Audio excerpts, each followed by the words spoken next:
Bonjour, je vais vous présenter quelques livres d'auteurs qui auraient dû se trouver normalement en ce mois de novembre 2020 au Salon du Livre de Pont-Saint-Esprit. Ça fait 8 ans que ce festival existe et cette année, par la force des choses, il a été annulé.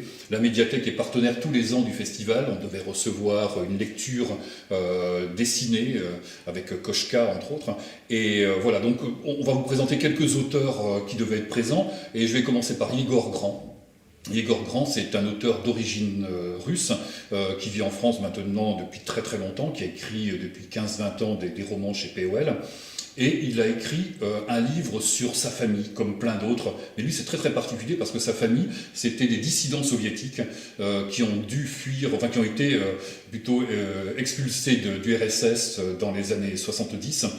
Et Igor Grand, pendant très longtemps, n'a pas pu écrire justement sur cette histoire familiale. Et là, il a sorti un livre qui s'appelle Les services compétents. Les services compétents, c'est en fait un nom qui n'arrive jamais dans le livre, c'est le KGB, qu'il a appelé d'une façon très ironique les services compétents. Parce qu'en fait, Igor Grand, il a parlé d'André Sinavsky, donc cet écrivain expulsé et de sa mère. Et il en a parlé, non pas comme on en parle souvent des victimes. Il n'a pas voulu effectivement que ce soit eux les victimes de ce livre. Il a retourné complètement la situation, c'est-à-dire que tout se passe vu par les gens du KGB. Par un jeune lieutenant qui travaille sur la propagande, qui va devenir après un général très influent, mais qui n'arrête pas de faire bourde sur bourde et qui sont surtout dans un malaise parce qu'ils ne savent pas comment réagir. C'est l'époque de Khrouchtchev, où on essaie de s'ouvrir à l'ouest, on ne sait pas trop quelle attitude avoir, s'il faut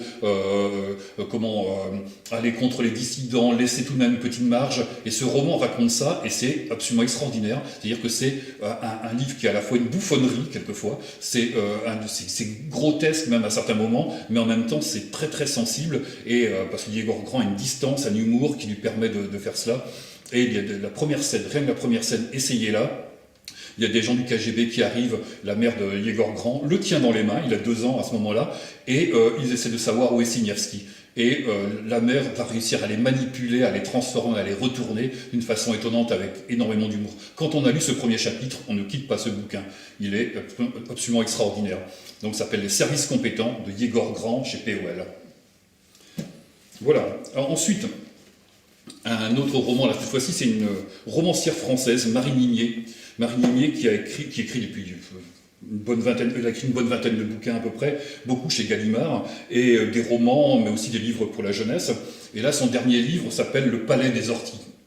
Alors, le Palais des Orties, c'est quoi? C'est une ferme dans un coin de France, c'est pas précisé, une ferme qui a dû être un moment un peu abandonnée, il y a eu une histoire de succession, et le fils reprend la ferme, mais au lieu de faire de l'élevage comme c'était le cas auparavant, décide avec sa compagne, avec sa femme, de tout orienter sur les orties. Donc en fait, la ferme est remplie d'orties, et puis les enfants quoi?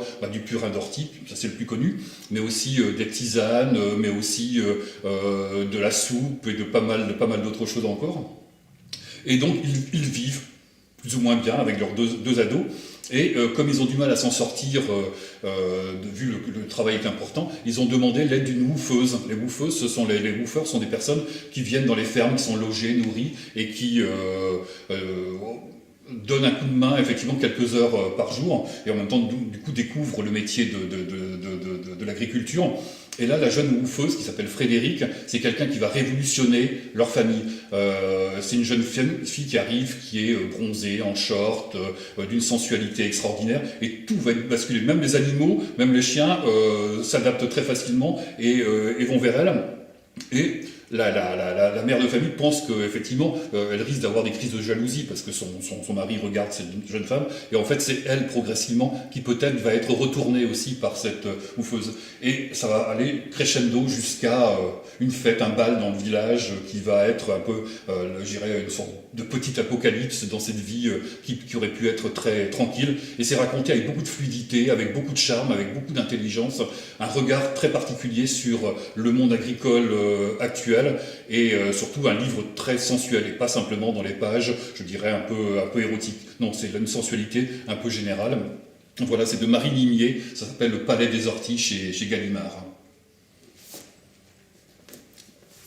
Alors, une autre romancière, Elle, beaucoup plus jeune, parce qu'en fait, elle a commencé à écrire, elle n'a que 2 romans à son actif. Elle s'appelle Marie Barthelet. Elle devait être présente aussi à Pont-Saint-Esprit. Marie Barthelet, alors, elle a un roman de plus de 600 pages. Alors, moi, habituellement, je ne suis pas un grand amateur de romans historiques, de grandes fresques historiques, mais là, j'ai plongé et ça a été un enchantement. S'appelle Damalis. Damalis, c'est le nom du personnage qui est le narrateur du roman. Ça se passe au 7e siècle avant Jésus-Christ. Ça commence en Thrace, donc c'est au nord-est de la Grèce, considéré comme les coins barbares par les Grecs. Et ça commence par un massacre dans un village et celui qui devait être le fils du chef, qui était amené à devenir le futur chef du village, est emprisonné et à la suite d'un périple va se retrouver vendu comme esclave à Milet. Milet, c'est sur la côte égéenne, en Anatolie, c'est-à-dire actuellement en Turquie. Et là, il va devenir donc l'esclave d'une famille aristocratique. Et ce personnage, donc, il se fait appeler Damalis par cette famille, va découvrir la civilisation grecque. Comme il est assez intelligent, il a envie de s'adapter, il apprend très vite la langue grecque. Et quelque chose qui est vraiment complètement inattendu par rapport aux esclaves, on va lui apprendre à écrire. Et donc il va passer dans une sorte de dimension autre, effectivement, grâce à cette famille, grâce à quelques personnages, une femme écrivain, voilà, et d'autres, un philosophe, etc. Il va apprendre la vie, ça va être un grand roman d'apprentissage.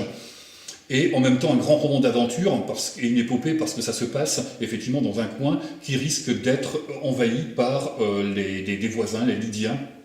Et donc on s'approche effectivement d'une guerre et à côté de cette guerre, en même temps il y a la création de la civilisation hellénistique, c'est-à-dire il y a les sciences, il y a la philosophie. On trouve Thalès par exemple comme personnage et ce jeune gamin qui n'aurait jamais dû se retrouver là-dedans, embarqué là-dedans, va finalement vivre tout cela, va vivre cette civilisation en train de se créer, et pour lui-même, ça va être une recréation complète de son esprit, et c'est raconté avec beaucoup d'intelligence, même les parties qui sont vraiment très très historiques, on explique le contexte, etc., passent parfaitement bien dans ce roman, et c'est un roman aussi sur l'altérité. On parle beaucoup de l'homosexualité masculine dans le livre, et puis cette différence entre les esclaves et les affranchis, hommes-femmes, etc. Enfin, un livre vraiment très réussi de Marie Barthelet, qui s'appelle Damalis, paru chez Buchet-Chastel. Et pour terminer, parce que là on a eu 3 romans, lors du Festival du livre de Pont-Saint-Esprit, on reçoit aussi des dessinateurs, des illustrateurs, des conteurs, etc., et des poètes. Et on devait recevoir Hélène Dassavray, qui a écrit aussi quelques romans, mais voilà, je voulais plutôt présenter un de ses recueils de poèmes, un livre très court, avec un titre très beau. On ne connaît jamais la distance exacte entre soi et la rive. Ça avait été édité par un petit éditeur du Vaucluse, la Boucherie littéraire, un nom d'éditeur assez étrange. Ça parle beaucoup de sensualité, de découverte de ce qu'est le corps féminin, et juste sur les livres de poésie, c'est difficile de résumer, de raconter, donc je préfère lire juste quelques vers. L'entrée en matière du livre. Une femme voit couler son sang à chaque lune. Peut-être est-ce pour cela qu'elle éprouve moins le besoin de verser celui des autres. Et par rapport au titre lui-même, on ne connaît jamais la distance exacte entre soi et la rive, ni à quel moment la vie vous échoue sur les plages de votre mer intérieure. Un peu plus loin. Un jour, elle est devenue confluent de ses propres chemins. Voilà, c'était une histoire de fluide de vie, et d'amour, de sexualité, et de réconciliation aussi peut-être entre les hommes et les femmes. Un très beau texte donc de Hélène Dassavray à la Boucherie littéraire. Voilà, donc des livres que vous pourrez trouver à la médiathèque, que vous pourrez emprunter grâce au Drive, ou plus tard, quand de nouveau on sera ouvert au public.